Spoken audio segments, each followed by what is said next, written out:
Advocate विपुल शर्मा कानून की बात में खबर समय के सभी दर्शकों को मेरा नमस्कार करता हूं और कानून के बात के इस कार्यक्रम में आप सबको आज के इस कार्यक्रम में शामिल होने के लिए धन्यवाद देता हूं। आप सब जुड़े इस कार्यक्रम में जिसमें हम लोग कानून के विभिन्न पहलुओं को लेकर आपके सम्मुख लेके आएंगे और आपकी जो बहुत सारी जिज्ञासाएं रहेंगी उनको हम हमारी कानून की बात के द्वारा उसको पूरा करने का प्रयास करेंगे।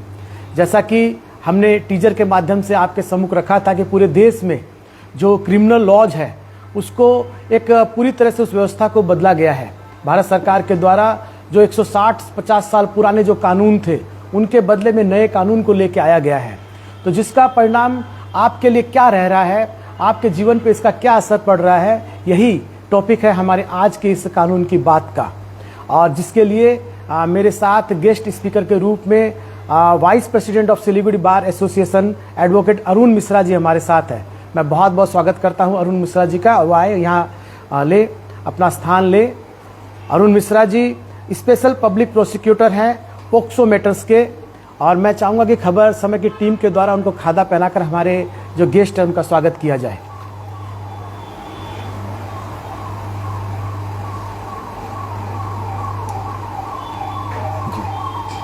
इसी कड़ी में हमारे दूसरे गेस्ट स्पीकर के रूप में हमारे बीच उपस्थित हैं एडवोकेट दीपक शर्मा जी, जो एक्स वाइस प्रेसिडेंट रहे हैं सिलीगुड़ी बार एसोसिएशन के और मॉनिटरिंग कमेटी मेंबर हैं Siliguri sub division legal service committee के। एक्स जेल विजिट लॉयर के रूप में भी आप अपनी सेवाएं दे चुके हैं और विजिटिंग ऑनररी फैकल्टी हैं department of law north Bengal university. आपका बहुत बहुत स्वागत दीपक शर्मा जी। मैं चाहूँगा खबर समय की टीम के द्वारा आपका खादा पहना कर स्वागत किया जाए। जी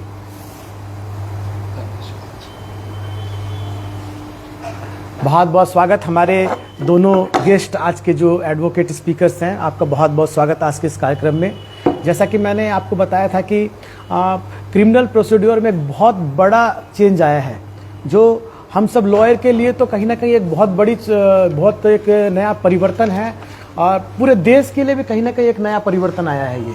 क्योंकि जो हम औपनिवेशिक काल के जो कानून थे, IPC Indian penal code, CrPC Indian evidence act, जो आईपीसी 1860 से आज तक चलता पुराने कानून को भारत सरकार ने बदला है और 1 जुलाई 2024 से नए कानून की सौगात देशवासियों को दी गई है। तो मेरा इसी परिप्रेक्ष्य में आपसे पहला क्वेश्चन मैं अरुण भैया से पूछना चाहूँगा, अरुण जी से, कि जैसे कि भारत सरकार ने क्या किया कि इस कानून का पूरी तरह से एक नया कानून लाया गया है और पुराने कानून को रिप्लेस किया गया है और इसे एक नए नाम के साथ में इसको लाया गया। इंडियन पेनल कोड को नाम दिया गया है भारतीय न्याय संहिता और इसी तरह सीआरपीएफ को सीआरपीसी जो कानून है उसको नाम दिया गया है भारतीय नागरिक सुरक्षा संहिता और इंडियन एविडेंस एक्ट को नाम दिया गया है भारतीय साक्ष्य अधिनियम। तो अरुण जी, मैं आपसे जानना चाहूँगा कि एज एन एडवोकेट के रूप में आप हमारे दर्शकों को बताएं कि क्या खाली ये क्या नाम चेंज है या बहुत कुछ व्यवस्था में परिवर्तन आने वाला है? क्योंकि हम देखते हैं कि अरुण जी की सरकारें क्या करती हैं कि रस्तों का, मोहल्लों का नाम चेंज करते हैं, लेकिन हम देखते हैं कुछ व्यवस्था में परिवर्तन नहीं आता, व्यवस्था वैसी की वैसी रहती है। तो क्या कानून में कुछ व्यवस्था में चेंज आएगा और जो क्या रहेगा इस बारे में प्लीज़ बताएं। इस सारे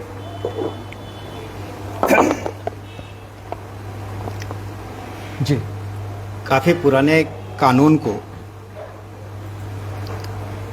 बदला गया है। ये तीनों कानून जो कि पूरी कानूनी व्यवस्था की रीढ़ की हड्डी कही जा सकती है और काफ़ी पुराने कानून थे।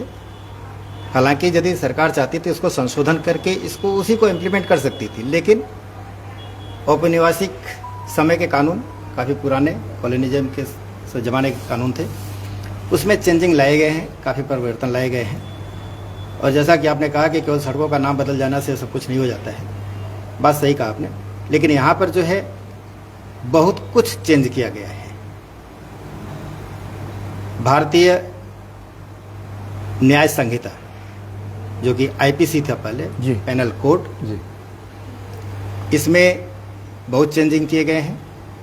चेंजिंग अर्थ का मतलब सिर्फ दंडात्मक कार्रवाई नहीं बल्कि न्यायिक कार्रवाई के लिए ही चेंजिंग किया गया है कि जिसमें कि जो विक्टिम हैं उन्हें सही ढंग से सही समय पर उचित व्यवस्था के साथ अगले को न्याय मिले। और यही वजह है कि इसका नाम भी न्याय व्यवस्था रखा गया है, न्यायिक संहिता रखा गया है। पहले दंड संहिता थी, अब न्याय संहिता हुई है। चेंजिंग न्याय संहिता में जो आए हैं, काफ़ी सेक्शंस इम्प्लीमेंट किए गए हैं और काफ़ी सेक्शंस डिलीट कर दिए गए हैं, पब्लिश कर दिए गए हैं। और न्याय संहिता में जो आए हैं, स्पेशली कहेंगे कि मॉब लिंचिंग की व्यवस्था नहीं थी पहले, अब न्याय संहिता में मॉब लिंचिंग की आ गई है। टेररिज्म की नहीं थी, टेररिज्म के लिए अलग पोटा और क्या क्या सब अलग अलग। अरुण जी, हम आपसे इन कानून के बारे में विस्तृत रूप से जानेंगे, लेकिन मेरा क्वेश्चन यही था कि नाम, आपको क्या लगता है, नाम चेंज होके ये कानून रह जाएंगे या पूरी व्यवस्था पे चोट करेंगे? पूरी व्यवस्था पर चोट करेगी। जी जी जी, पूरी व्यवस्था पर चोट करेगी। ये पूरे तीनों कानून जो हैं जी नागरिकों के हित के लिए हैं, और नागरिक इससे हमें जहाँ तक लग रहा है कि काफ़ी अपने आप को सुरक्षित महसूस करेंगे, उनके पक्ष में है। कुछ बर्डन जो है एडमिनिस्ट्रेशन के ऊपर पड़ने वाला है, इसमें कोई दो राय नहीं है। खासतौर से इलेक्ट्रॉनिक जो चीज़ें हैं, एविडेंस एक्ट, जैसे आपने कहा कि साक्ष्य संहिता, भारतीय साक्ष्य अधिनियम, साक्ष्य अधिनियम जो है, इस अधिनियम में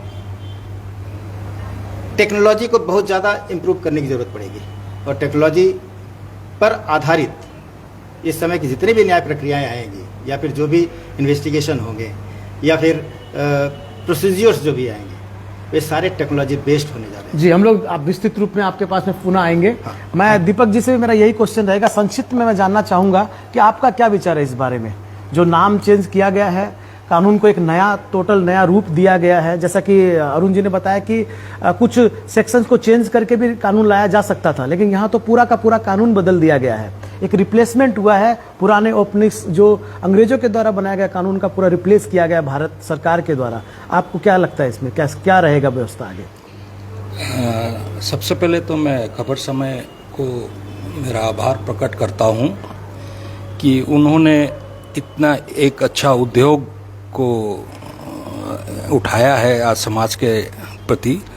एक नया कानून जो 1 जुलाई 2024 से लागू हुआ है, इसके बारे में हम सिलीगुड़ी के और खासकर खबर समय के जो दर्शक हैं, उनको एक अवसर प्रदान करने के लिए मैं उनको साधुवाद करता हूं। जी। और रही बात इस 3 नए कानून जो लागू हुए हैं, इस पे मेरा यही कहना है और यही मानना है कि आज इतने दिन तक हम पुराने लॉज को अमेंड करते हुए आए हैं, क्योंकि वो एक आसान तरीका था। हम उस आसान तरीके को अपनाते हुए आज हम नहीं करते भी हमारे देश को आज़ाद हुए को आज 70 से भी ज़्यादा साल हो गए जी। और हम वही एक तरीका अपना के अपनी जिम्मेवारी से कहीं ना कहीं हाथ मतलब छिड़क रहे थे, ताकि हमें वो एक कानून को सही तरीके से, पूरे तरीके से लाना, ये एक बहुत ही अपहिल टास्क है। ये आसान टास्क नहीं है, लेकिन कहीं ना कहीं अब जो भारत सरकार ने ये जिम्मेवारी लेके एक नए रूप में, एक नई स्वदेशी नाम देके इस नए कानून को लाने की कोशिश की है और कुछ हद तक कामयाब भी हुई है।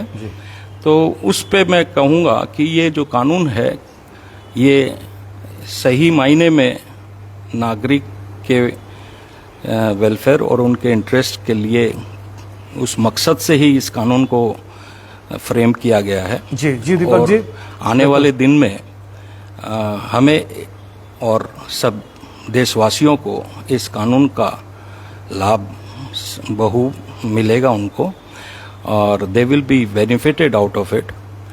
और रही बात पुराने आइन जो थे, आईपीसी जो थी कोड, वो उसमें मैं अरुण जी जो हमारे अभी उन्होंने कहा कि कई सेक्शंस को लाए हैं, तो मैं थोड़ा सा नंबर हमारे दर्शक को बताना चाहूँगा मैं चाहूँगा जरा सा अगर आप बोलेंगे तो क्लियर, थोड़ा सा क्लियर हाँ, आवाज जाएगी थोड़ा मैं सा। दर्शक को ये बताना चाहता हूँ कि पुराने आईपीसी जो थी कोड, इंडियन पिनल कोड, उसमें टोटल नंबर ऑफ सेक्शन जो थी वो 511 थे, 511 सेक्शंस थे। और अभी जो नया कानून जो आईपीसी के जगह में लाया गया है, भारत न्याय, हाँ, भारत न्याय संहिता 2023, इसमें कुछ हद तक कई सेक्शनों को रिपील कर दिया गया है, जो महसूस क्या रह गई है जी? अभी जो है हमारे बीएनएस नए कानून में जो सेक्शंस है टोटल वो 357 है।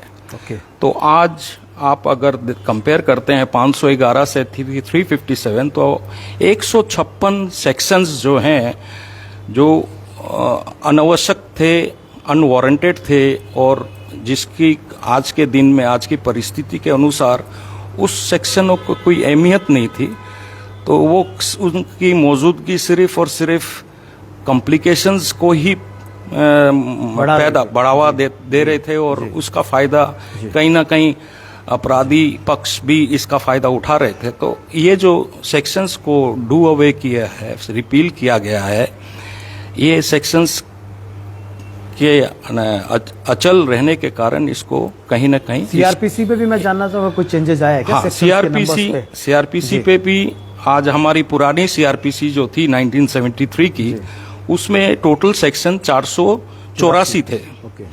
और उसमें से अभी जो हमारी भारतीय न्याय सुरक्षा संहिता, नागरिक सुरक्षा संहिता, बीएनएसएस इसको नाम दिया गया है। बीएनएसएस जो है जी, ये इस पे बढ़ाया दिया गया है, सेक्शन को ऐड किया गया है। इसमें 531 हो गए हैं, पुराने 484 से इसको बढ़ा के 531 कर दिया गया है। इसमें नए सेक्शंस ऐड हुए हैं और 47 नए सेक्शंस ऐड हुए हैं। जहां लग रहा था कि आज इस परिस्थिति को कोप अप करने के लिए ये सेक्शन की आवश्यकता थी, ये सेक्शन नहीं रहने के कारण कहीं ना कहीं नुकसान हो रहा था, उस नुकसान की भरपाई करने के आधार पे ही ये सेक्शन को ऐड किया गया है। जी दीपक भैया, मैं इसमें आगे कार्यक्रम को आगे लेते हुए अरुण जी से मैं पूछना चाहूँगा कि जब हमने इस कार्यक्रम को लिया था और हमारा टीजर जब खबर समय के चैनल में दिखाया गया तो काफ़ी क्वेश्चंस भी हमारे पास में आए। तो एक जो पहला क्वेश्चन जो दर्शकों के मन में एक ये था कि जो सैकड़ों साल से जो व्यवस्था चलती हुई आई है, आज देखा जाए तो विभिन्न लोकल कोर्ट्स हो, हाई कोर्ट्स हो, सुप्रीम कोर्ट हो, सब में लाखों केस पेंडिंग पड़े हुए हैं। तो कहा जा रहा है कि 1 जुलाई से नया कानून आ गया, तो उन केसेस में क्या होगा, उनकी प्रोसीडिंग में क्या होगा? ये एक बहुत बड़ी चिंता लोगों के मन में है, कृपया इसके बारे में बताएं। नहीं, इसमें कोई चिंता की बात ही नहीं है, क्योंकि ये जो नए कानून आए हैं ये सारे प्रोस्पेक्टिव इफेक्ट के तहत है। अच्छा, प्रोस्पेक्टिव इफेक्ट तहत मतलब कि आज से जो कोई आपराधिक घटना हो रही है या फिर सिविल कोर्ट के मामले यदि हो रहे हैं तो वे आज से नए कानून के तहत ही चलेंगे, लेकिन जो पुराने जो हैं वे पुराने कानून के तहत ही खत्म होंगे। चलो, ये बहुत बड़ी जानकारी हमारे दर्शकों को दे रहे हैं। उसे ये नहीं खींच के लाया जा रहा है। आपके कहने का मतलब 30 जून तक जो भी मामले फाइल हो चुके हैं वो पुराने कानून के हिसाब, पुराने प्रोसीड्योर के हिसाब से चलेंगे। और 30 जून को हम 12 बजे के बाद कह सकते हैं जो भी है वे नए कानून के तहत चलेंगे। और जो भी एविडेंस एक्ट भी जो है, हालांकि एविडेंस एक्ट मदर कहलाती है, क्योंकि ये सारे जगह माने वो चाहे सिविल कोर्ट के प्रोसीडिंग्स हो या क्रिमिनल कोर्ट के प्रोसीडिंग्स हो या फिर टैक्स प्रोसीडिंग्स हो, कोई भी प्रोसीडिंग्स हो, उसमें एविडेंस एक्ट की जरूरत पड़ती है। लेकिन वही 30 तारीख के बाद माने 1 जुलाई से जो भी लग रहे हैं वे सब नए साक्ष्य अधिनियम के तहत आएंगे, और जो 1 जुलाई के पहले जो थे वे सारे पुराने साक्ष्य क्या कहेंगे, इंडियन एविडेंस एक्ट के तहत थे। तो अरुण जी, क्या लगता नहीं कि कहीं ना कहीं थोड़ा कंफ्यूजन तो क्रिएट हो सकता है कि नहीं, कहीं कोई कंफ्यूजन नहीं है। यहाँ पर कोई कंफ्यूजन का कोई गुंजाइश ही नहीं रह गई है, क्योंकि मैंने पहले ही कहा ये प्रोस्पेक्टिव इफेक्ट है जी। प्रोस्पेक्टिव इफेक्ट मतलब आज से जो लागू हुआ है तब से वो शुरू होगा। रिट्रोस्पेक्टिव रहता तो पीछे से हम लोग खींच के लाने की कोई गुंजाइश नहीं है। और ये नए कानून के मतलब दोनों व्यवस्था चलती रहेगी, अलग-अलग दोनों व्यवस्था पैरेलल चलती रहेगी, दोनों व्यवस्थाएं पैरेलल चलेंगी। वो इसको इफेक्ट नहीं करेंगे और ये इसको इफेक्ट नहीं करेंगे। जी, ये अच्छी बात बताई। दीपक जी से मैं जानना चाहूँगा कि एक हमारे पास में जो एक कॉमन समस्या आती है, देखिए, क्योंकि ये कहा जा रहा है कि पूरे क्रिमिनल प्रोसीड्योर को भारत सरकार ने एक नई व्यवस्था दी है। आपराधिक कानून को एक नई संज्ञा दी है, नए कानून लेके आया गया है। तो कोई भी अपराध जब होता है तो सबसे पहले उसकी शुरुआत एफआईआर से होती है, और हम सबको पता है कि एफआईआर करने में कितनी समस्याओं का आम नागरिकों को समस्या से अवगत होना पड़ता है, उनको परेशानियां होती है। तो इसमें क्या कदम उठाए गए हैं, क्योंकि ये पहला लक्ष्य है। आप आपराधिक कानून को अपने अंजाम तक तब तक नहीं ले जा सकते तब तक जब तक आम आदमी अपनी एफआईआर को सही ढंग से और बहुत इजी तरीके से लॉन्च न कर सके। तो इसमें क्या चीज़ की व्यवस्था की गई है, ये हमारे दर्शक जरूर जानना चाहेंगे।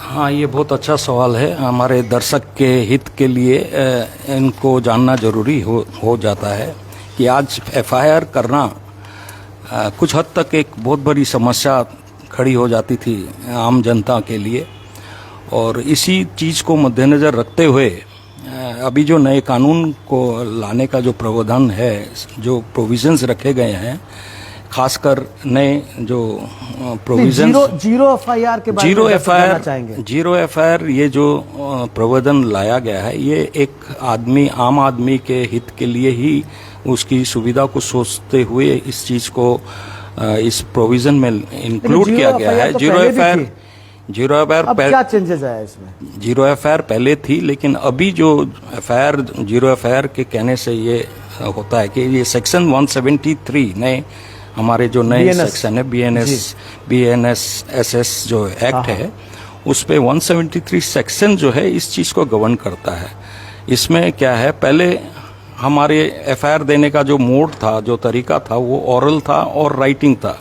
वो हम अपने वर्बली भी इसको एफआईआर कर सकते थे, और अगर कोई अनपढ़ है वो उसके बिहाफ में कोई लिख के भी उसका एफआईआर करके, ये एक तरीका था। लेकिन अब नए तरीके में जो इसमें इंक्लूजन हुआ है वो है कि अब आप ईमेल के जरिए आप अपने एफआईआर को दाखिल कर सकेंगे, और वो एफआईआर जब आप ईमेल से किसी भी एफआईआर या पुलिस स्टेशन में आपने सबमिट करते हैं, वो बाकायदा उस चीज़ को एक्सेप्ट करेंगे, वो एक्नॉलेजमेंट मिलेगा आपको।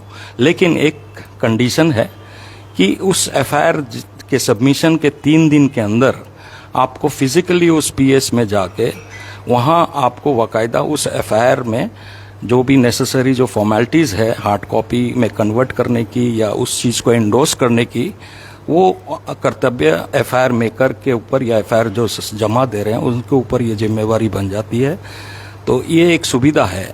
और आज एक जीरो एफआईआर में एक और चीज़ है जो कई बार होता है कि एफआईआर देने का जो रिक्वायरमेंट है वो हमारे एक्ट के अनुसार, कानून के अनुसार 24 घंटे में देना पड़ता है। तो कई बार होता है कि पब्लिक अपने होम टाउन से अलग कहीं कोई भी घटनाक्रम, अगर उसके साथ कोई घटना घट जाती है, से ड्यूरिंग ट्रैवलिंग, ट्रेन में सफ़र कर रहा है वो, और वहाँ कहीं भी out of his home town या जुरिस्डिक्शन के बाहर कहीं भी अगर कोई घटना घटती है, तो एक ये जीरो एफआईआर का प्रोविजन है कि आप वो नियरेस्ट पीएस में जाके आप अपना एफआईआर को दर्ज करा सकते हैं। किसी भी पीएस में जा सकते हैं, किसी भी पीएस में आप दर्ज करवा सकते हैं।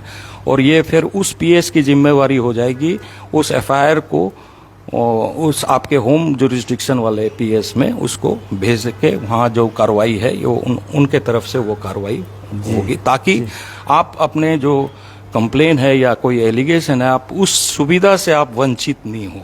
तो ये एक बहुत बड़ा, एक मेरे को लगता है बहुत बड़ी एक प्रोविज़न है, जिससे कई हम सब देशवासियों को इसका फ़ायदा मिलेगा, और कहीं ना कहीं अपराधी को भागने का मौका या अपराधी को सजा दिलाने का जो मुहिम कंप्लेनेंट या एफआईआर मेकर के ऊपर जो रहता है उसको पूरे करने में वो सक्षम होंगे। नहीं, आप बता रहे कि ईमेल के माध्यम से भी हम जमा दे सकते हैं एफआईआर? जी, ऑनलाइन एफआईआर करने का प्रोविजन है। तो वो आप, लेकिन उसके 3 दिन, उसके 3 जब एफआईआर हो जाएगी ईमेल के द्वारा, उसके 3 दिन के अंदर आपको पीएस जाना पड़ेगा। पीएस जाना पड़ेगा। ये मैं उस एफआईआर की बात कर रहा हूँ जो आप अपने नए कानून की बात कर रहे हैं। वो उसके लिए बात कर रहा हूँ मैं, जहाँ आप अपने होम टाउन में हैं, आपको फिजिकली थाना में जाना पड़ता था पहले जाके वहाँ पीएस में जाके हार्ड कॉपी दे के वहाँ एफआईआर जमा देनी पड़ती थी।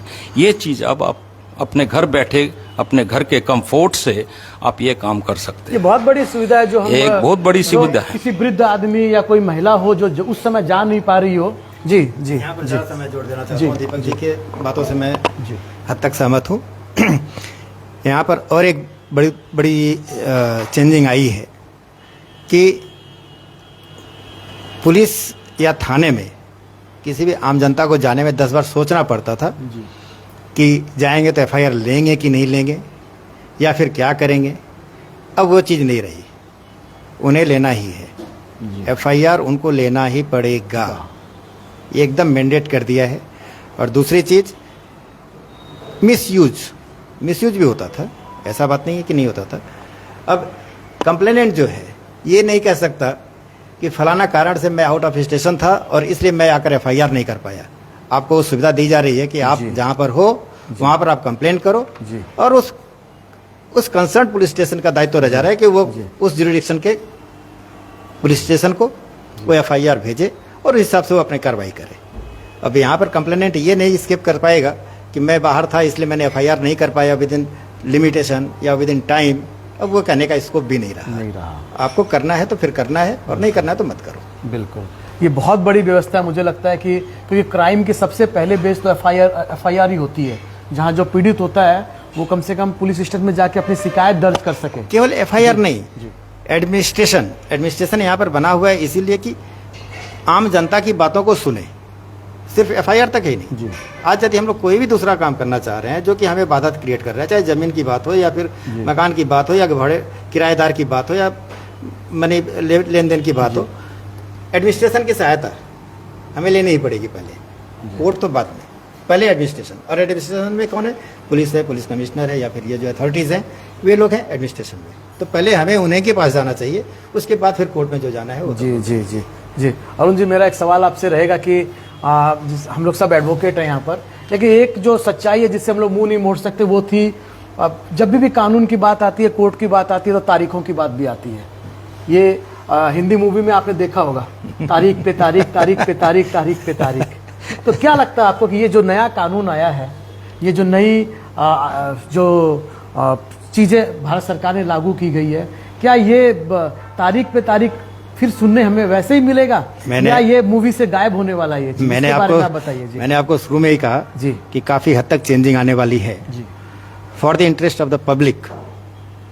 मैं कहूंगा कि एक क्रांतिकारी उद्योग है सरकार का जी। इस पे टाइम बाउंड के ऊपर बाउंडिंग की मैं बता रहा हूँ। क्रांतिकारी इसलिए मैंने कहा कि पहले जैसा आपने कहा कि तारीख पर तारीख जो कि फिल्मों में सुनने को मिलता था, अब वे सिचुएशन गए, अब ये सिचुएशन नहीं रहने वाले हैं। खासतौर से क्रिमिनल कोर्ट्स की मैं बात बता रहा हूँ, हालांकि सिविल कोर्ट्स में भी फाइन बाइंडिंग है, क्रिमिनल कोर्ट्स की मैं बात बता रहा हूँ।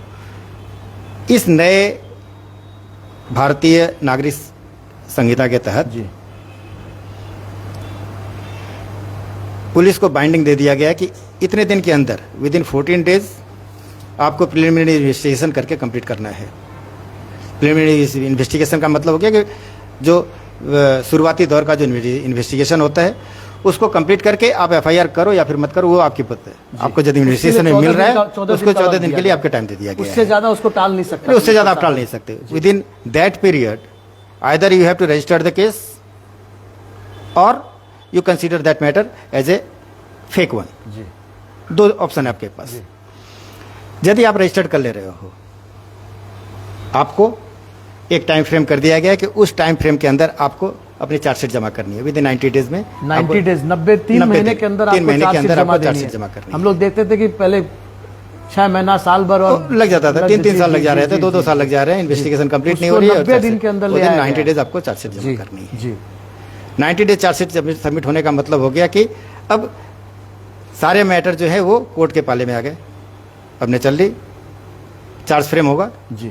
चार्ज फ्रेम होने के बाद विद इन 180 डेज आपको ट्रायल कंप्लीट करते हैं। कोर्ट को भी क्या कोई लिमिट, टाइम लिमिट दिया गया चार्ज फ्रेम करने के लिए? चार्ज ये जितने भी प्रोविजंस हैं कि वो सिर्फ पुलिस तक ही बांधे नहीं हुए। सीआरपीसी एक अब तो जो बीएनएसएस जो है ये हमारे ऊपर भी एप्लीकेबल है, लॉयरों के ऊपर भी एप्लीकेबल है, पुलिस के ऊपर भी एप्लीकेबल है और यहाँ तक कि जुडिशरी के ऊपर भी एप्लीकेबल है। चार्ज में जाना चाहूंगा, चार्जशीट अगर जब फाइल हो गई कोर्ट में, पुलिस ने जमा दे दी उसके बाद में उसके कोर्ट बाद कितने ट्रायल दिन के अंदर आपको विद 45 डेज के अंदर नहीं वो आपको नहीं, मैं आपसे ये जानना चाह रहा था। हाँ जी जी जी जी कि जैसे चार्जशीट जब जमा, पुलिस ने चार्जशीट जब जमा दे दी, उसके बाद में आपने जैसा कहा कि चार्ज फ्रेम करने पड़ते हैं, तो चार्ज फ्रेम करने की क्या समय सीमा लिख गई विद है? 45 दिन, नहीं, मुझे लगता है शायद 45 से 60 डेज है। जी जी जी जी जी जी लाइट दे देता हूँ। जी।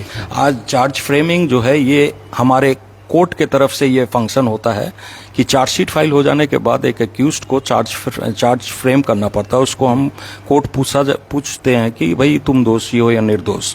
तो ये कार्य भी कई बार अननेसेसरी डिले होता है। तो यहाँ पर कोर्ट के ऊपर भी एक निर्देश जारी हुआ है इस नए कानून के आधार पे कि उनको 60 दिन के अंदर चार्जशीट फाइल करने के 60 दिन के अंदर उनको चार्ज की हियरिंग अगर करने की आवश्यकता है तो चार्ज हियरिंग करके चार्ज फ्रेम करना जरूरी है। क्योंकि जब तक 60 दिन 60 दिन मतलब हाँ 2 महीने के अंदर उनको चार्ज फ्रेम करना ही पुलिस को पड़ेगा। 3 महीने का वक्त दिया गया है, 90 डेज दिया गया है चार्जशीट जमा देने के जी, लिए। हाँ। और चार्जशीट जमा देने के बाद केस आगे बढ़ने के लिए चार्ज फ्रेम होना जरूरी है। जी।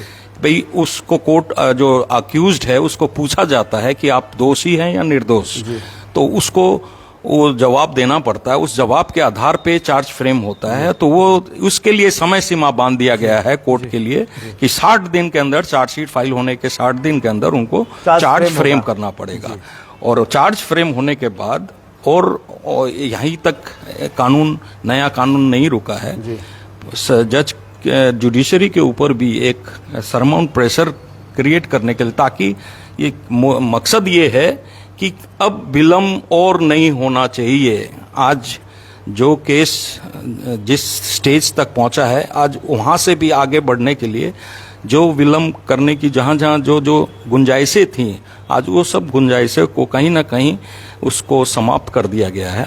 और उसके बाद ट्रायल को करने का भी एक निर्देश नए कानून में प्राविधान है कि उसको ट्रायल जो है 90 दिन से लेके 180 दिन के अंदर उसको ट्रायल कंप्लीट करना पड़ेगा। मतलब 6 पूरी महीने- 6 हाँ महीने के चार्जशीट अंदर में ट्रायल जितने करना भी विटनेसेस हैं, जितने भी चार्जशीट विटनेस है, उन सब को कोर्ट में बुलवाना और उनकी एविडेंस को रिकॉर्ड करना, ये सब 90 दिन से मिनिमम 90 दिन है और मैक्सिमम जो लिमिट है वो 180 दिन की है। जी। तो 180 दिन के अंदर ये आपको आपकी ट्रायल जो है कंप्लीट करना पड़ेगा। इसमें हम लोग देखते तो हैं कि इससे जैसे क्या होगा, कि जो एडजॉर्नमेंट का जो मैटर आता है, इससे देखिए, हाँ इससे इसलिए एडजॉर्नमेंट होती है। हाँ एडजॉर्नमेंट बहुत बड़ा मुद्दा था।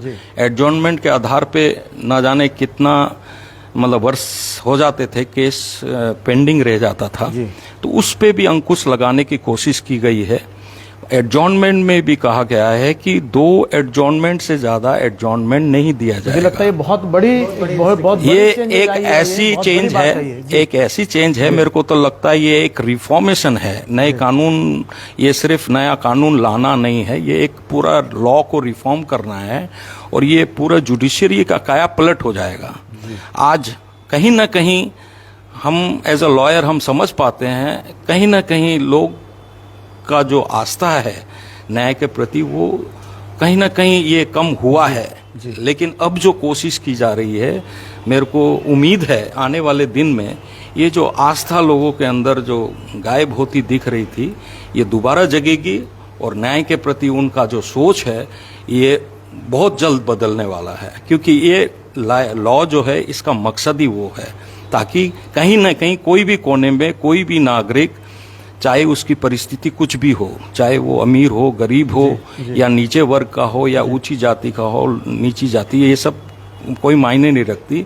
एक नागरिक को जो न्याय मिलना चाहिए वो उसका अधिकार है, संवैधानिक अधिकार है और वो उस अधिकार को प्राप्त करने के लिए सक्षम रहेगा हर तरीके से। देखा जाता है कि ट्रायल हो जाता है लेकिन जजमेंट नहीं आते हैं। हाँ। कई देखते 2-2 3-3 महीने तक जजमेंट नहीं आते बहुत हैं। अच्छा प्रश्न जी, है। जी। इसी कंटिन्यूएशन में कहूंगा मैं कि आज ट्रायल कंप्लीट होने के बाद क्या मामला खत्म हो जाता है? नहीं, एक बहुत बड़ा एक पार्ट जो है प्रोसीडिंग का, कानून कार्रवाई का जो एक बहुत बड़ा मुद्दा है वो है जजमेंट।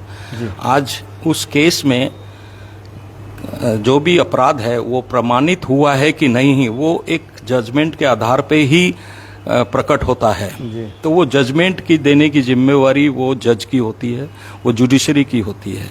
आज जज का काम है दोनों पक्ष को सुनना, प्रोसिक्यूशन को भी सुनना और डिफेंस को भी सुनना। दोनों पक्ष अपने अपने केस अपने तरीके से रखेंगे और जज की जिम्मेवारी होती है उसको मेरिट पे सुन के एक इंडिपेंडेंटली उस केस की राय देना। तो जजमेंट देने का भी एक टाइम फ्रेम बांध दिया गया है और ये जिस दिन ट्रायल कंप्लीट होता है, मतलब कंप्लीट होने का मतलब ये हो गया कि प्रोसिक्यूशन के विटनेस कंप्लीट हो गए, क्रॉस एग्जामिनेशन और क्रॉस दोनों।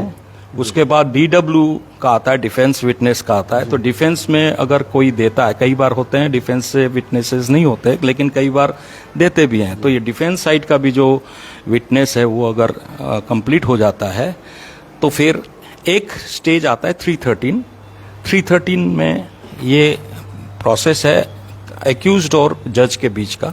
यहाँ जज कोर्ट कुछ तसल्ली करना चाहता है, जो एविडेंस अब तक उनसे नजर में आया है उसके आधार पे ही प्रश्न करते हैं और वो उसका उत्तर एक्यूज देता है, अपराध देता है। यहाँ लॉयर का कोई रोल नहीं रहता है। This is an affair between accused and the learned court.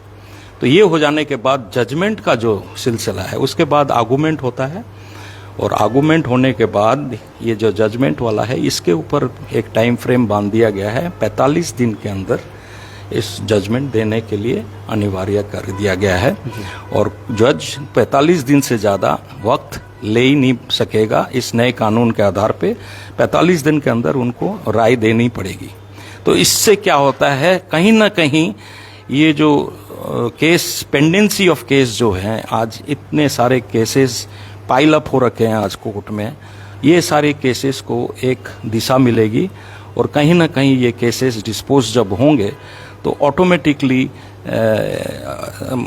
हमारे लोगों के प्रति जो अभियोग है न्याय के प्रति वो भी धीरे धीरे कम होता दिखेगा हमें। दीपक जी, मैं इसमें एक चीज और जानना चाहूंगा कि जब पुलिस के द्वारा चार्जशीट फाइल, सपोज करिए चार्जशीट फाइल कर दी गई जी और जज चार्जेस फ्रेम करने की प्रक्रिया में है, तो उस समय क्या कभी कभी हम होता है ना कि देखिए गलत एफआईआर भी कई होती है, हाँ, लोग मिथ्या आरोप भी लगा सकते हैं।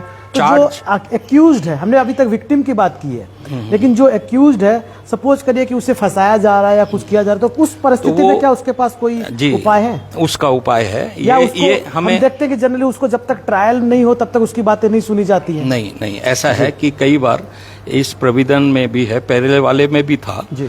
तो कहीं जब देखा जाता है कि कोई 6 जन एफआईआर नेम्ड हैं और उसमें से तहकीकात के दौरान पुलिस को पता चलता है कि ये 6 जन में 3 जन यही के खिलाफ उसके अपराध प्रमाणित करने की एक गुंजाइश है और बाकी जो 3 जन हैं वो इससे कोई उसका कोई ताल्लुक नहीं है। वो फॉल्सली हमारे इंग्लिश टर्म में हम कहते हैं फॉल्सली इम्प्लीकेटेड। तो वहां पे क्या है, वहां पर वो चार्जशीट में ही कोर्ट को इंटीमेट कर सकता है, आईओ इन्वेस्टिगेशन ऑफिसर जो है कह सकता है कि ये 3 जन के प्रति कोई केस नहीं बन रहा है, तो इनको आप, इनके विरुद्ध मेरा कोई वो नहीं है, तो इनको आप डिस्चार्ज कर दीजिए। Discharge, right. तो डिस्चार्ज शब्द जो इस्तेमाल हुआ है ये इसी के लिए है ताकि कोई फॉल्सली उसके अगेंस्ट में कोई ट्रायल नहीं चले। तो वो डिस्चार्ज, वो 3 जन जो डिस्चार्ज हो जाते हैं उनके अगेंस्ट में कोई सुनानी नहीं होती है और वो वहां से उसके अगेंस्ट में जो केस है उसको मुक्ति मिल जाती है और जो खास है, हाँ, अदालत का भी समय बचता है और कहीं ना कहीं लोगों को कुछ हद तक न्याय भी मिलता है।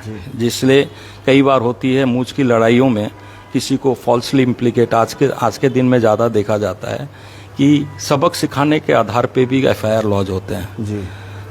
तो ये चीजें कहीं ना कहीं गलत साबित होती है और वहां से एक मैसेज समाज में जाता है कि इस तरह की एफआईआर अनवारंटेड है, इससे हमें परहेज करना चाहिए। जी जी जी, ये बहुत बड़ी जानकारी हम सबको मिली है और सब आम नागरिकों को भी इससे बहुत फायदेमंद होगा कि एफआईआर के बाद में पुलिस प्रशासन, पुलिस के पास में 14 दिन का वक्त रहेगा आपके प्रिलिमिनरी इंक्वायरी के लिए। यही वजह है जी जी, जैसा मैंने बताया। जी जी जी जी जी, नहीं मैं आपके पास में आऊंगा, मैं 2 मिनट आता हूं आपके पास। दीपक जी ने कहा कि फॉल्स एफआईआर और 14 दिन की बात, जी वो प्रिलिमिनरी इन्वेस्टिगेशन जो है जी उसी में क्लियर करना पड़ेगा पुलिस को कि ये फॉल्स एफआईआर है या फिर केस जेन्युइन है। जी जी। और उसकी जब मैं समय सीमा अपने दर्शकों को फिर एक बार समय सीमा बता रहा था कि 14 दिन का वक्त दिया गया है प्रिलिमिनरी इंक्वायरी के लिए। हाँ। उसके बाद में जो इन्वेस्टिगेशन पुलिस करके चार्जशीट फाइल करेगी उसके लिए 90 दिन का वक्त दिया गया है, 90 डेज। 90 डेज। और उसके बाद में जब कोर्ट में चार्जशीट फाइल हो गई पुलिस के द्वारा तो चार्जेस फ्रेम करने के लिए 60 दिन का 60 डेज का वक्त दिया गया है। और उसके बाद में 90 से 100 दिन ट्रायल के लिए वक्त दिया गया है कि 180 दिन के अंदर ट्रायल कंप्लीट करना पड़ेगा। और जिस दिन आपका ट्रायल कंप्लीट हो जाए 45 दिन के अंदर में जजमेंट देना पड़ेगा। ये एक पूरी प्रक्रिया को समय में बांधा गया है, एकदम समय सीमा में बांध दिया गया तो है। लेकिन मेरा क्वेश्चन अब आपके पास में आता है कि ये तो बहुत अच्छी बात है और कहीं ना कहीं बहुत बड़ा रिफॉर्म है, तो फिर इस कानून का इतना विरोध क्यों हो रहा है? हम देख रहे हैं कि और जैसा कि मैंने एज एन एडवोकेट देखा था कि पहले रिमांड का जो पुलिस को जो वक्त दिया जाता 15 दिन का रिमांड मैक्सिमम पुलिस ले सकती थी, जबकि इस कानून में इस 15 दिन को 90 दिन का कर दिया गया। अब 90 दिन पुलिस आपकी रिमांड ले सकती है। तो मैं जानना चाहूंगा कि क्या इसीलिए इसका विरोध हो रहा है या किस लिए इस कानून का विरोध हो रहा है? कई प्लेटफॉर्म्स पे हम लोग देखते हैं। इसमें ऐसा है कि जी पुलिस कस्टडी की जो बात आती है तो 15 दिन की हम लोगों के जो पहले की जो सीआरपीसी थी वहां पर 15 दिन का प्रोविजन था कि 15 दिन तक आप पुलिस कस्टडी में लेकर उसके बाद आप न्यायिक इन्वेस्टिगेशन कर हिरासत में सकते हो, उसके भेजना बाद न्यायिक हिरासत में भेज सकते हो। 90 दिन तक लेकिन लिया जा अब सकता है। 90 दिन की जब बात आ रही है तो यहाँ पर एक व्यक्ति का जो कॉन्स्टिट्यूशनल राइट है वो कहीं ना कहीं तो कर्टेल हो रहा है, क्योंकि 90 दिन तक आप क्या इन्वेस्टिगेशन करोगे पहली बात आ रही है। और उस 90 दिन के दरमियान पुलिस उसके ऊपर टॉर्चर करके या फिर किसी भी तरह से उसका गलत बयान ले सकती है कि नहीं ले सकती, ये सबसे बड़ा चीज है।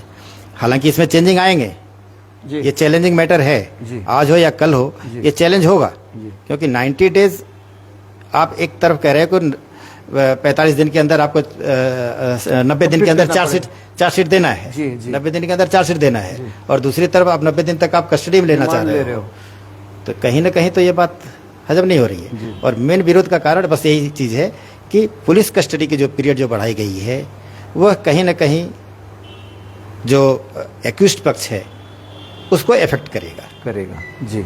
और ये आगे चलकर शायद अनड्यू एडवांटेज भी हो कंप्लेनेंट के पक्ष में या फिर अनड्यू एडवांटेज आ जाए एक्यूज्ड के पक्ष में। जी तो यहाँ पर इस चीज को चैलेंज करना पड़ेगा और इस चीज का विरोध है। जी। एक और जो इस कानून की एक बहुत अच्छी बात कह सकते हैं हम लोग और एक विशेष बात कह सकते हैं, दैट इज एब्सेंटी ट्रायल। कि पहले हम देखते थे कि जब तक अपराधी कानून के दायरे में नहीं आ जाता, पकड़ में नहीं आ जाता, उसकी अनुपस्थिति में ट्रायल को शुरू नहीं किया जा सकता था। तो अब ये एब्सेंटी ट्रायल ये क्या है, मैं आपसे जानना चाहूंगा। ये बहुत बड़ा रिफॉर्म आया है और ये बहुत जरूरी भी था, बहुत जरूरी था। ये विदेश पलायन एक आम जनता आम समस्या थी, पैसा यहाँ से लेकर इंडिया के पैसे को मारकर चले गए विदेश, वहां पर जाकर वहां के नागरिक हो गए या फिर कुछ भी हो गए, या फिर कोई ऐसा हार्डकोर क्रिमिनल है जो कि लापता हो चुका है, विदेश में रहता है, लापता हो गया है, अब वो कहीं ट्रेस नहीं हो रहा है, कहीं दूसरे राज्य में जाकर अपने को इस्टेब्लिश कर लिया या फिर नेम चेंज कर लिया या कुछ भी कर लिया है, अब उसका कहीं वेयर अबाउट नहीं मिल रहा है या फिर विदेश में है। ऐसे अवस्था में क्या हमारा ट्रायल प्रोसीडिंग जो है वो क्या हेल्ड अप होकर रखेगा? उसके एब्सेंट के लिए वो नहीं आ रहा है तो मेरा क्या पूरा प्रोसीडिंग हेल्ड अप होकर रहेगा? इस चीज को ध्यान में रखते हुए लेजिस्लेचर ने जो बनाया एब्सेंटी ट्रायल, वेरी गुड। उसकी उनकी अनुपस्थिति में अब कोर्ट के पास यह पावर आ चुका है कि उनकी अनुपस्थिति में उनको सजा भी दे या एक्विटल करे, यानी जो भी एविडेंस आएगा उस हिसाब से। अब उन्हें स्केप करने का कोई स्कोप नहीं रह जा रहा है कि मैं नहीं हूं, मेरा अनुपस्थिति में नहीं हो पाया। अब ये वो डिफेंस भविष्य में जाकर होता है ना कि हम नहीं थे तो कैसे हो गया, अब वो डिफेंस लेने के लिए स्कोप नहीं रह गया है। If you are not available face करिए, पर्सनली फेस करो, और यदि नहीं है तो भी आपके एब्सेंट में और ये ट्रायल कंप्लीट होगा और you have to face to consequences, जो भी आएगा कॉन्सिक्वेंसेस को फेस करना पड़ेगा। जी जी, मुझे लगता है कि ये बहुत बड़ी एक बहुत बड़ा रिफॉर्म है, देश की सुरक्षा और ये संप्रभुता के लिए मुझे लगता है बहुत बड़ी पहल है। ये बहुत बड़ी एक गैप को फिलअप किया गया है। आज आप सोचिए, आज कोर्ट में इतने जो मैटर केसेस हैं विलंबित, इतने दिनों से पेंडिंग केसेस जो हैं, आज पाइल अप हो रखे हैं, सब कोर्ट ओवरलोडेड है। तो वो कारण एक यही है, आज कोई भी केस में, ऐसे कोई भी क्रिमिनल केस में अगर 4 जन एक्यूज्ड हैं तो 4 जन में 3 जन उपस्थित हो रहा है, चौथा नहीं आ रहा है। और उसी के कारण कोई ये जो खासकर चार्ज जो फ्रेम होती है, यहाँ पर पहले वाले प्रोविजन में ये था कि हर एक की उपस्थिति मौजूद जरूरी होती है चार्ज फ्रेम करने के लिए, क्योंकि वो आपको कोर्ट सामने खड़े करके ही पूछेगा कि आप दोषी हैं या निर्दोष हैं। तो आज वो सब केस भी पेंडिंग पड़ जाते थे, जहां और 4 जन के जगह में 3 जन जो लोग आ रहे थे, वो लोग भी कहीं ना कहीं उनके लिए भी एक बहुत बड़ी समस्या थी। आज किसी चौथे के लिए उनका केस आगे नहीं बढ़ रहा था। तो इस तरह से कई केसेस हैं जो पेंडिंग अवस्था में आज के दिन में भी हैं। तो मेरे को लगता है उस समस्या का हल ये प्रोविजन जो आया है एब्सेंटी ट्रायल, बहुत हद तक ये काम आएगा। This provision will come into play, और ये प्रोविजन से कोर्ट को एक एक्स्ट्रा पावर मिल गया है, एक अधिकार मिल गया है कि आज अगर कोई एब्सकॉन्डर है तो उसकी एब्सकॉन्डिंग की अवस्था का इम्पैक्ट जो है बाकी केस के ऊपर उसका इम्पैक्ट नहीं आए। आज जो नहीं आ रहा है वो he will face the law, he will face the consequence of the law, और बाकी जो 3 जन हैं उनके मेरिट और डिमेरिट के आधार पे केस को आगे सुनानी कर सकती है।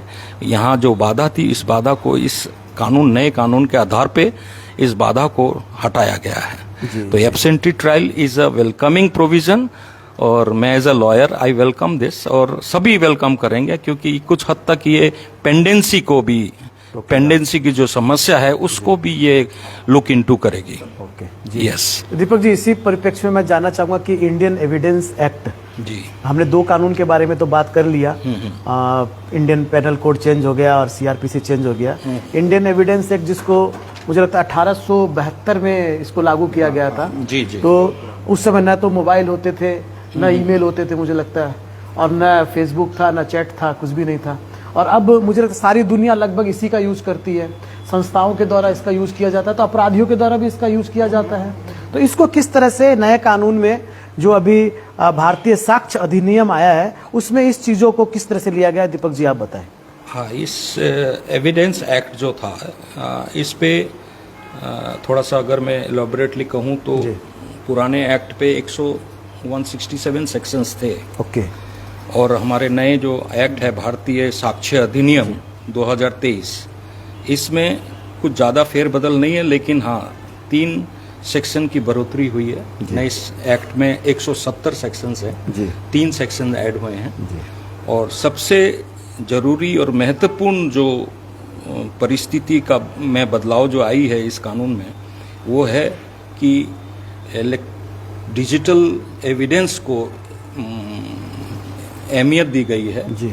और हर तरह की फोटोग्राफी, हर तरह की एविडेंस जो है डिजिटल एविडेंस में कैटेगरी में जो आती है, उस सब चीज़ों को भी मद्देनज़र रखते हुए एविडेंस एक इम्पॉर्टेंट पीस ऑफ एविडेंस के रूप में कोर्ट उसको स्वीकार करेगी। और कोई भी केस की सुनानी के दौरान अगर कहीं भी इस आधार पे, इस मोड ऑफ एविडेंस पे डिजिटलाइज्ड तरीके से कोई फोटोग्राफ से या कोई ऑडियो क्लिप से या कोई वीडियो क्लिप से अगर कोई मुद्दा प्रमाणित अप्रमाणित होता है, तो उस चीज़ को भी गौर करके आगे केस की सुनवाई होगी। और एविडेंस एक्ट में ये मेरे को लगता है एक बहुत बड़ा बून है, जो आज हम झूठ बोल सकते हैं लेकिन कागज झूठ नहीं बोलता, एक छवि झूठ नहीं बोलती। तो कहीं ना कहीं मेरे को लगता है ये एक बहुत बड़ी एक सुविधा हो गई है एविडेंस में एड्यूस करने के लिए। और कोई भी केस को गलत साबित करना या सही साबित करना अब बहुत आने वाले दिन में बहुत ही आसान होता दिख रहा है मेरे को। और कई केस इसी तरीके से और इसी के आधार पे लोगों को न्याय भी मिलेगा। यहाँ पर जरा मैं जोड़ना चाहूँगा, जी यहाँ पर जरा जोड़ना चाहूँगा, ये जो डिजिटल रिकॉर्ड या फिर इलेक्ट्रॉनिक रिकॉर्ड्स की बात आती है, पुलिस के ऊपर एक बहुत बड़ा बर्डन पड़ने वाला है या पड़ गया है। जब आ गया अधिनियम तो स्वाभाविक है कि पड़ गया है। अब यहाँ पर सबसे बड़ी समस्या आएगी कि ये जो भी डाटा हैं वे कहाँ स्टोर किए जाएंगे। डाटा फैक्टर बहुत बड़ा आएगा। सर्च एंड सीजर प्रोविज़न में जो भी सर्च होता है या फिर सीजर होता है, यहाँ तक कि अब तो 161 को भी मैंने 161 CRPC के तहत अब तो नए अधिनियम के तहत आ गया है। गवाहों का बयान लेना, उसको भी अब फोटोग्राफी के तहत लाना है। सर्च सीजर वो भी फोटोग्राफी के तहत लाना है। तो ये सारी चीज़ें एक डाटाबेस के तहत काम करना पड़ेगा। अब ये डाटाबेस यहाँ पर मैं कहूँगा कि सरकार का एक बहुत बड़ा एक्सपेंसेस आएगा यहाँ पर, क्योंकि ये इलेक्ट्रॉनिक डाटा जो है उसे मेंटेन करना या फिर उसे स्टोर करके रखना, क्योंकि हर केस के अलग अलग डाटा जाएंगे, लेकिन रहेंगे कहाँ उनका। हालांकि यहाँ पर रहेंगे क्या, और उसके बाद में डेट वाइज उसको मेंटेन करना पड़ेगा। बहुत टफ काम रहेगा। हालांकि इसके लिए अब वेरीफाई होगी, एक्सपर्ट्स जो है वो अपना काम करेंगे, या फिर सरकार उसके लिए जरूर, स्वाभाविक है कि जब इतना बड़ा ये सारा चीज लाई है चेंजिंग, तो स्वाभाविक है कि उसके लिए ऑलरेडी प्रीफिक्स कुछ ना कुछ तो दिमाग में होगा ही और वो करेगी। तो उम्मीद करते हैं, हालांकि ये अच्छा प्रोविजन है, बहुत स्पीडी चीज होगी और न्याय प्रक्रिया में भी सहूलियत मिलेगी। अब चैलेंज करने की कोई स्कोप नहीं रहेंगे। अब कोई ये नहीं स्कोप, पहले क्या होता था, पुलिस बयान लेती थी, गवाहों से बयान लेती थी और गवाह आकर वहाँ पर आकर कोर्ट में आकर मुकर जाया करते थे कि नहीं मैंने तो पुलिस को कोई गवाही नहीं दी, मैंने ऐसा नहीं बताया या मैंने ऐसा नहीं कहा। अब वो फोटोग्राफी जब हो जाएगी तब उनको ये कहने का स्कोप नहीं रह जाएगा कि मैंने ऐसा पुलिस को नहीं बताया था या फिर पुलिस को मैंने ऐसा कुछ नहीं कहा था। उनको वही बात कहनी पड़ेगी जो उनके फोटोग्राफी में या वीडियो रिकॉर्डिंग में जो हो रही है वो कहना पड़ेगा। जी, मतलब आपके हिसाब से प्रोविजन तो बहुत अच्छा है और आज की जरूरत के हिसाब से है, लेकिन इसको मेंटेन करना बहुत बड़ा एक इंफ्रास्ट्रक्चर की जरूरत है। यहाँ पर सरकार का एक इंफ्रास्ट्रक्चर तैयार करना ही पड़ेगा। जी जी, इलेक्ट्रॉनिक एविडेंस को कलेक्ट करने की जिम्मेवारी पुलिस की है, नो डाउट, लेकिन कहीं ना कहीं ये जो हमारा नया प्रोविजन है, अब ये जो फॉरेंसिक टीम है इनको भी इन्वॉल्व कर रही है पुलिस का सहारा देने के लिए। तो ये जो इन्वेस्टिगेशन के दौरान जब भी कोई सबूत कलेक्ट किया जाएगा, इनकी बाकायदा टीम रहेगी साथ में। वो प्रूफ को कैसे प्रिजर्व करना है, उस एविडेंस को किस तरह प्रिजर्व करके कोर्ट में जब तक पेश नहीं होता है उसको किस तरह रखना है, इसका तरीका police is not an expert to handle all that thing. और रही बात, बहुत बड़ी चीज है जो आज के दिन में समस्या दिख रही है। आज हम हर चीज को अलामत के रूप में हम RFSL में भेजते हैं रिपोर्ट के लिए, लेकिन कहीं ना कहीं ये रिपोर्ट और कोर्ट के बीच एक बहुत बड़ा फासला है। ये रिपोर्ट कई केसों में देखा जाता है कि रिपोर्ट पहुंच ही नहीं पाती है, जिसके कारण कोर्ट के पास कंक्लूसिव प्रूफ नहीं रहता है और उसका फायदा कहीं ना कहीं डिफेंस को मिलता है और अच्छे दोषी को निर्दोषी साबित होने पे कोर्ट मजबूरन उसको एक्यूट करती है। तो ये सब चीजें जो है कहीं ना कहीं फॉरेंसिक जो ये जो नई सोच लाई गई है, फॉरेंसिक टीम को इन्वॉल्व करने की, पुलिस के साथ रहने की, पुलिस का एक सहारा के तरह, सपोर्ट के तरह, मेरे को लगता है ये एक बहुत बड़ा रिफॉर्मेशन लाने वाला है। और पुलिस को वो जो पुलिस की जो कमजोरियां थी वो सारी कमजोरियां भी फिल्ड अप हो जाएगी, मेरे को जहां तक लगता है। तो ये एक बहुत बड़ी सोच है। इस सोच से मेरे को लगता है न्याय ही अल्टीमेटली लाभ होगा और सबको एक फेयर जस्टिस मिलने की गुंजाइश दिख रही है मेरे को। मैं काफी आशावादी भी हूँ। जी जी जी, मेरा अगला सवाल अरुण जी से है। चूंकि Arun ji special public prosecutor भी है, पोक्सो मैटर्स में देखते हैं वो, तो मैं चाहूँगा कि हमने सुना है कि इस कानून में जो ये नई प्रक्रिया लाई गई है, इसमें महिलाओं और बच्चों को बहुत बड़ी प्राथमिकता दी गई है। तो उनके बेनिफिट के लिए, उनकी दशा को और इम्प्रूव करने के लिए क्या व्यवस्था लाई गई है इस कानून में? हालांकि पॉक्सो एक्ट तो बना हुआ है ही। अब वो पॉक्सो एक्ट जो है वो भारतीय नागरिक सुरक्षा संहिता के तहत ही कार्यकारी होगी और उसी के आधार पर सारे काम होंगे। जी, बच्चों की जहाँ तक बात है बहुत स्पेसिफिक है। Protection of child from sexual abuse जो की बात आती है, पॉक्सो की जब बात आती है तो उसमें बहुत स्पेसिफिक क्लियर है कि कितने साल के बच्चों के साथ क्या होने पर क्या है, कितने की सजा है।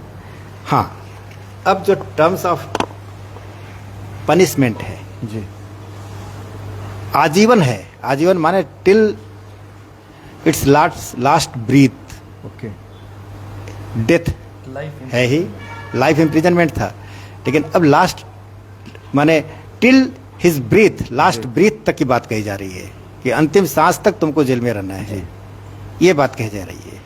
तो अब ऐसे जो पनिशमेंट आ रहे हैं, माने जी बहुत सीवर पनिशमेंट कहेंगे इसको, ये जो सीवर पनिशमेंट है, तो इसका कुछ ना कुछ तो इम्पैक्ट पड़ेगा ही, खासतौर से बच्चों के लिए।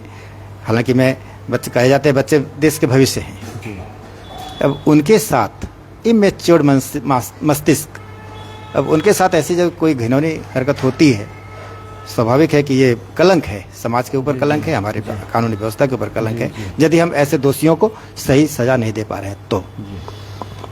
अब इसमें जो चेंजिंग की बात आई है, एफआईआर हो रही है, 0 एफआईआर भी तो मुझे लगता है कि निर्भया कांड जो हुआ था उसके बाद ये कॉन्सेप्ट लगभग कहीं आया था। हाँ जी, उसके बाद ही आया था, ये कंसेप्ट आया था, और 2012 में।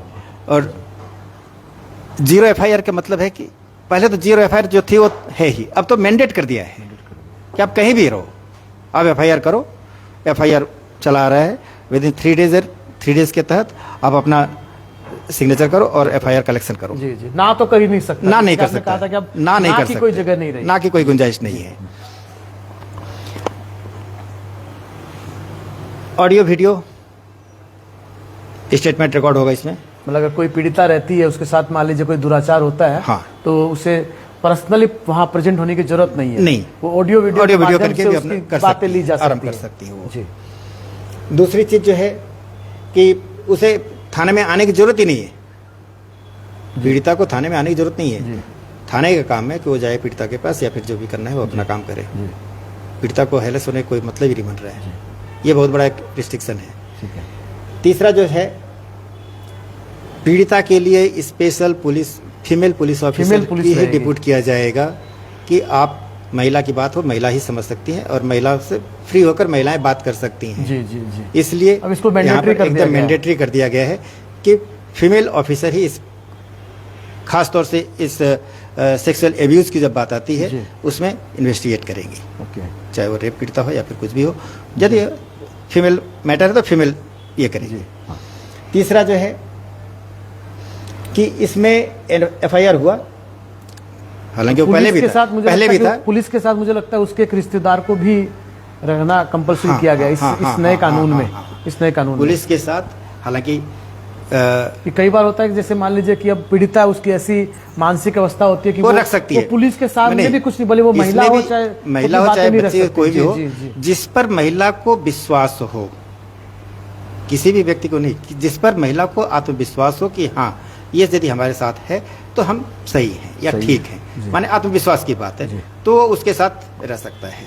और यदि कोई सोचे कि नहीं हम अकेले ही पुलिस को बयान देंगे, दे सकता है। लेकिन यदि किसी को थोड़ा भी संदेह लग रहा है तो वो अपने साथ किसी भी सपोर्टिव व्यक्ति को अपने साथ रख सकती है और उसे इनकार नहीं किया जा सकता।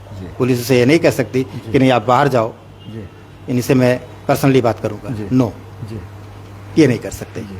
24 आवर्स के तहत अंदर ही मेडिकल एग्जामिनेशन करवाना पड़ेगा, करना ही पड़ेगा। उसको भी टाइमलाइन में बांध दिया गया, उन्हें भी टाइमलाइन में 24 घंटे के अंदर ही मेडिकल एग्जामिनेशन करवाना पड़ेगा। यदि कंप्लेन पड़ रही है, you have to medically examine the victim. Okay, 24 घंटे के अंदर आपको मेडिकल एग्जामिनेशन करवा लेना पड़ेगा। विद इन 7 डेज, 7 दिन के अंदर। क्या होता था, आज मैंने एग्जामिनेशन के लिए गए, अब रिपोर्ट आ रही है मेडिकल कॉलेज से, कभी डॉक्टर साहब नहीं है या फिर ये नहीं है वो नहीं है। हालांकि किसी का मैं दोष नहीं दे रहा हूँ, कुछ व्यवस्थाएं ऐसी थी, कुछ इंफ्रास्ट्रक्चर की कमी है जिसकी वजह से देरियां हुआ करती थी, लेकिन अब विद इन 7 डेज के तहत अंदर ही आपको रिपोर्ट सबमिट कर देनी है। तो ये जो टाइम फ्रेमिंग है, इन कंक्लूजन में कहूँगा कि ये जितने भी नए संशोधन आए हैं, पूरे कानून व्यवस्था को एक टाइम फ्रेम में लाकर इसे कंक्लूड करने का एक प्रयास है। पूरे इसको कंक्लूड करने का प्रयास है कि जो लंबे दिनों तक चला करते थे, सालों साल चला करते थे। अब वो सालों साल की जो बात है उस पर ब्रेक लगाने की कोशिश किया जा रहा है कि वो सालों साल ना चले, के तहत उसे कंक्लूड करके इस चैप्टर को क्लोज किया जाए। जी, हमारे आज के कार्यक्रम का मकसद भी यही है कि हमारा ऐसा कोई भी मकसद नहीं कि हम किसी प्रशासन को या किसी भी व्यवस्था को हम दोषारोपण करें। नहीं। लेकिन कानूनी व्यवस्था में जो कई कमियां थी, इससे हम इनकार नहीं कर सकते, क्योंकि विदेशी जब अंग्रेज इसने कानून बनाया था तो उस समय तो भारत गुलाम था, और उनका मकसद तो ये था कि वो किस तरह से उस गुलामी को और कंटिन्यू रखे और किस तरह अपनी जो व्यवस्था है उसको बरकरार रखे, भारत को दबा के। तो कानून उस व्यू से बनाया गया था, लेकिन अब तो नई दिशा में कानून को बनाया गया है। नया दौर है, नया दिशा है जी, आगे बढ़ता हुआ इंडिया है जी, तो स्वाभाविक है सोच भी आगे बढ़ने वाली जैसी बन रही है। अच्छी चीज है, लेकिन कुछ संशोधन की जरूरत है। जैसा कि मैंने कहा कि संशोधन आज नहीं तो कल होगा ही, चैलेंज होंगे, मैटर हो सकता है कि उसमें इम्प्लीमेंट किया जाए, इम्प्लीमेंट करने के बाद फिर नए कुछ आएंगे। लेकिन हाँ, ठीक घुमा फिरा कर यदि कहा जाए तो that is a very good initiative from the part of the government कि कानून लाया गया है। दीपक जी, ये एक बहुत ही नई चीज इस कानून में हमने पढ़ी, वो है कम्युनिटी सजा। मतलब वो क्या चीज है वो एक्चुअली, जिसमें एक सजा को एक अल्टरनेटिव रूप दिया गया जो पहले हमारे कानून में कभी हमने नहीं देखा। ये कम्युनिटी सर्विस जो प्रोविज़न नए कानून में रखा गया है, वो मकसद यही है कि आज हमारे जितने भी देश में करेक्शनल होम हैं, प्रिजन्स हैं, ये सारे प्रिजन्स जो हैं ओवरलोडेड हैं। राइट।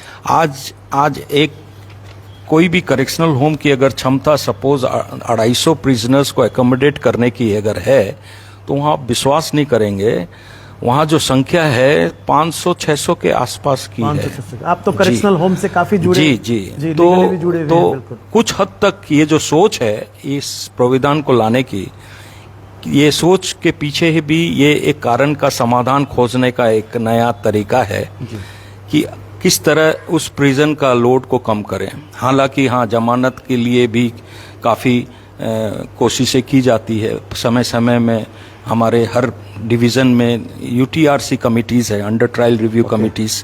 तो ये अंडर ट्रायल रिव्यू कमिटीज़ बाकायदा रिकॉर्ड मांगने का हक रखती है और रिकॉर्ड को जांचने का। नई टाइप की सजा, इसके बारे में बताइए कुछ। तो यही बात कह रहा था मैं कि भाई ये जो प्रोविज़न है जो प्रिजन का लोड को कम करने का, तो कहीं ना कहीं जो नॉन वायलेंट ऑफेंडर्स जो लोग होते हैं, पेटी केसेस के, जो छोटी छोटी शरारतें करती हैं, आपराधिक रिकॉर्ड हाँ, नहीं रहा, आपराधिक रिकॉर्ड नहीं है, लेकिन हाँ उनको सबक सिखाने के लिए एक सजा मापदंड होना जरूरी है, ताकि उसको लगे कि हाँ ये चीज मेरे को दोबारा दोहराना नहीं है।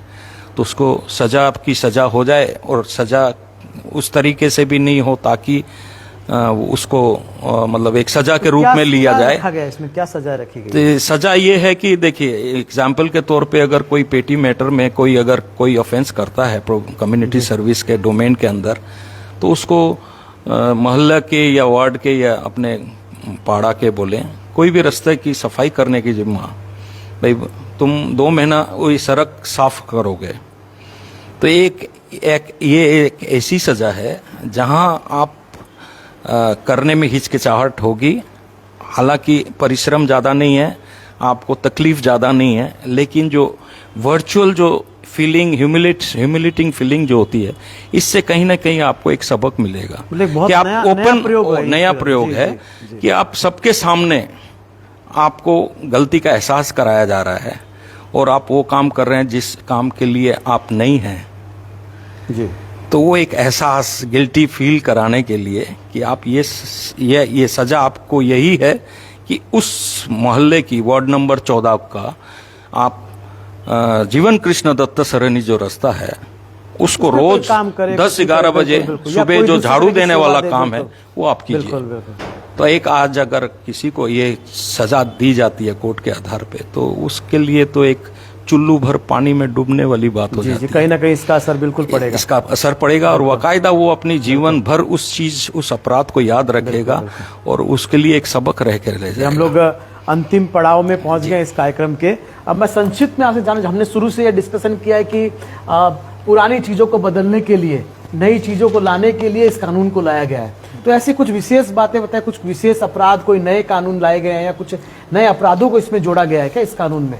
इसमें कुछ नए अपराध जो कि पुराने आईपीसी में ओवरलुक तो नहीं कहेंगे जी, लेकिन उस नहीं समय थे। की परिस्थिति उस समय में के नहीं थे, परिस्थिति के मान हिसाब से लीजिए। जी। ठीक थे, लेकिन जी। नए परिस्थिति के हिसाब से चेंजिंग जो हुए हैं उस चेंजिंग के हिसाब से नए कानून, नए अपराधों के लिए नए सेक्शंस का इंट्रोडक्शन किया गया है।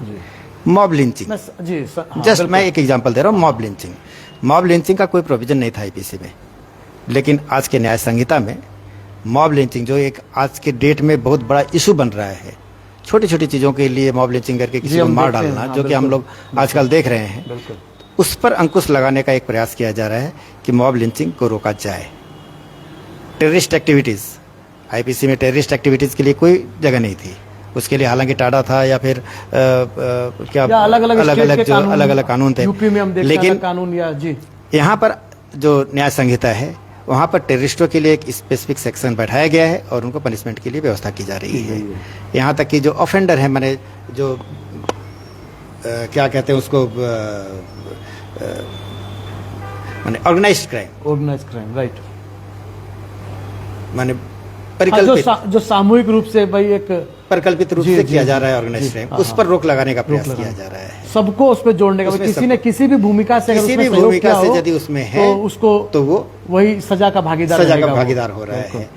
यहाँ तक कि जो बच्चों की बात आती है, बच्चों को मिसयूज, क्राइम के लिए मिसयूज, माने हालांकि सेक्सुअल एब्यूज एक चीज हो गई, लेबर लॉ है, बच्चों का यदि हम छोटे बच्चों को अपने घर में काम करवा रहे हैं, दैट इज एन ऑफेंस, लेकिन बच्चों के द्वारा क्राइम करवाना बिल्कुल, यह एक बहुत बड़ा हेडेक था। बिल्कुल, कि आखिरकार इसके लिए कौन रिस्पॉन्सिबल? चाइल्ड तो चाइल्ड, ये तो बेचारा जुवेनाइल जस्टिस बोर्ड में चला जाएगा, लेकिन the person who has involve the child should be punished. ये बहुत बड़ी व्यवस्था, बहुत बड़ी व्यवस्था दिखाया गया है एक्चुअली। ये एक बहुत बड़ा ब्रेक थ्रू है कि अब बच्चों का यूज क्राइम के लिए नहीं किया जा सकता। जी जी जी, ये हो गई एक और चीज। जी जी। दूसरा स्नैचिंग, थेफ्ट था, चोरी, उस समय 379 था, चोरी का एलिगेशन था, लेकिन स्नैचिंग वर्ड आज को छिनताई लेके चले, वो चोरी भी नहीं है और चोरी भी नहीं है, डकैती भी नहीं है, लेकिन स्नैचिंग है। स्नैचिंग का एक नया प्रोविजन लाया गया है कि इस तो आए हैं नए नए ऑफेंसों के लिए नए नए सेक्शंस इंट्रोड्यूस किए गए हैं और अपराध रोकने का प्रयास किया जा रहा है। उम्मीद करते हैं कि इफेक्टिव रहेगा। चलिए, अंत में दीपक जी, मैं आपसे भी आपका लास्ट कमेंट क्या रहेगा आज के इस कार्यक्रम में, वो जानना चाहूँगा मैं आपसे।